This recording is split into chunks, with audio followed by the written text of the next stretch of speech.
The crisis advisors couldn't solve. No chart explained it. No briefing contained it. And no amount of expert consensus could make it disappear. The problem facing the White House that day resisted every tool designed to solve it, leaving even the most experienced advisors without an answer. Crises are expected inside the White House. Systems exist to manage them. Protocols are written for uncertainty. But what made this moment different was not its scale, it was its nature. The situation defied categorization. It was not purely political, not strictly economic, not clearly military. It sat in the overlap between them, where authority blurs and responsibility becomes personal. The issue had surfaced gradually, hidden inside otherwise routine updates. Each department flagged a different symptom, each offering a partial explanation. Individually, nothing seemed unsolvable. Together, they formed a problem no single office owned and no established process could contain. As advisors gathered, the usual rhythm of problem-solving began. Data was presented, scenarios outlined, risks ranked, but something was missing. Every recommendation addressed only part of the challenge, leaving new vulnerabilities exposed elsewhere. Solving one dimension worsened another. The more expertise entered the room, the clearer the limitation became. The president listened as the conversation looped. The same options returned in different language. The same risks reappeared under new labels. What should have narrowed began to expand. This was not indecision. It was recognition that the problem itself resisted resolution. The advisors felt it too. Voices grew cautious. Language softened. No one wanted to offer false certainty. This was not a crisis that could be solved by being smarter, faster, or more aggressive. It required something the briefing books did not provide. The president finally interrupted, not with a directive, but with a question that reframed the entire discussion. What if this isn't a problem to be solved? What if it's a condition to be managed? The room fell silent. The shift was immediate. This was not about winning, fixing, or ending something cleanly. It was about accepting limits, choosing trade-offs, and deciding what could be lived with. The crisis had moved beyond the reach of advisors. And in that realization, the burden of leadership changed shape. The experts had reached their edge. From here on, the decision would not belong to analysis. It would belong to the president. Once a question was asked, the room could not return to its earlier posture. Advisors stopped searching for elegant solutions and began confronting uncomfortable realities. If this was a condition rather than a problem, then every recommendation had to be reevaluated, not by how completely it resolved the issue, but by how sustainably it could be carried forward.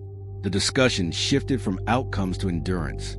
How long could the system absorb pressure without breaking? Which institutions would bear the strain first? What signals would indicate deterioration before it became irreversible? These were not questions with satisfying answers. They were questions of tolerance, not victory. Each advisor now spoke with visible restraint. Legal experts outlined boundaries that could not be crossed without long-term damage. Economic advisors warned of slow-moving consequences that would not appear in headlines until it was too late. Security officials emphasized uncertainty, acknowledging that force could stabilize one area while destabilizing another. Every perspective reinforced the same conclusion. There was no clean exit. What made the moment so unsettling was its familiarity. The president recognized this pattern from history. Crises that refuse resolution do not announce themselves as failures. They linger. They erode confidence gradually. They test leadership not through dramatic collapse, but through prolonged strain. As the conversation deepened, another truth surfaced. Public expectations would not align with reality. The nation would want closure, clarity, a decisive end. But this crisis offered none of those. Managing would require explaining restraint in a culture that rewards action, patience in a system built for urgency, responsibility without visible triumph. The advisors understood the political cost immediately. Managing a condition invites criticism from every direction. Too aggressive, and the administration will be blamed for escalation. Too cautious, and it will be accused of weakness. There would be no moment of validation, only sustained scrutiny. The president absorbed this without comment. Leadership at this level often means accepting outcomes that cannot be celebrated. The real question was not how to win, but how to prevent collapse while preserving the nation's capacity to adapt. As the meeting continued, one final realization settled over the room. If this crisis could not be solved, then the most dangerous mistake would be pretending that it could. The administration had to choose honesty over comfort, sustainability over spectacle. The advisors had done all they could. They had mapped the terrain. They had exposed the limits. What remained was a decision that no framework could make easier. The crisis had moved beyond expertise. It now demanded judgment. The conflict deepened as the president confronted what managing the condition would actually require. This was not a decision measured in days or weeks, but in months, possibly years. It would demand consistency under pressure, discipline without applause, and the ability to withstand criticism without the promise of resolution. Advisors now debated a different kind of risk. Not what might happen next, but what would happen slowly. Trust eroding through fatigue. Institutions strained by sustained ambiguity. Public patience thinning as expectations collided with reality. These were dangers no emergency protocol addressed, yet they carried the greatest potential for damage.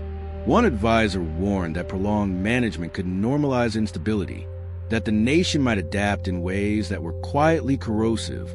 Another countered that forcing resolution where none existed could trigger a collapse far more severe than endurance ever would. The tension was no longer tactical. It was philosophical.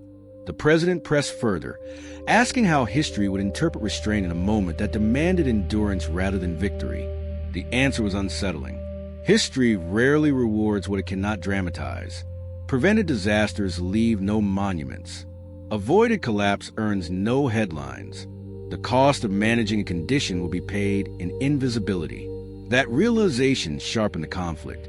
Choosing sustainability meant accepting misinterpretation.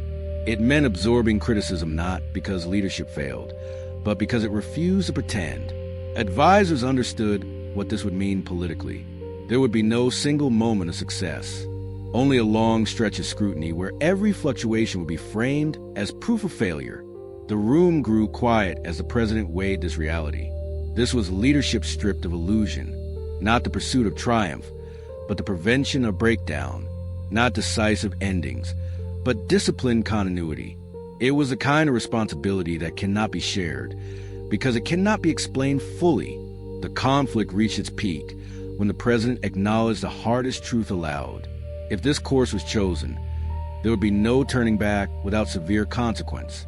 Managing the condition would commit the nation to patience it might not believe in, and discipline it might not immediately reward. Silence followed, heavy and absolute. The advisors had reached the edge of what expertise could offer. The choice ahead was not between success and failure, but between two different kinds of cost. And in that stillness, the president understood that leadership was no longer about solving the crisis. It was about deciding which burden the nation could bear. The crisis